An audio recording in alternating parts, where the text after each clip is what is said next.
বন্ধুরা, ফেসবুকে ভিউজ নাই, তারপরে ফলো নাই, তারপরে কোনো রিচ নাই, এঙ্গেজমেন্ট নাই।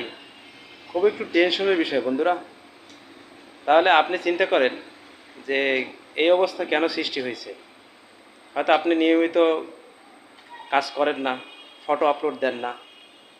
যদি আপনি প্রত্যেক দিন রিলস ভিডিও যদি আপলোড না দিতে পারেন, তাহলে আমি আপনাকে একটা বুদ্ধি শিখিয়ে দিই।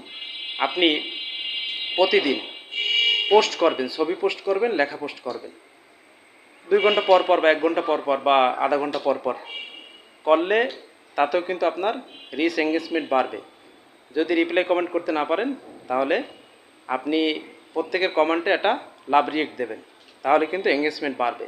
তাই ওই রিচ বাড়লো ওই ফটো পোস্টের কারণে, আর এঙ্গেজমেন্ট বাড়লো এই লাভ রিয়েক্টের কারণে। তাহলে কিন্তু আপনার একটা মানে রিচ এঙ্গেজমেন্টের রিচ আসে। ধন্যবাদ।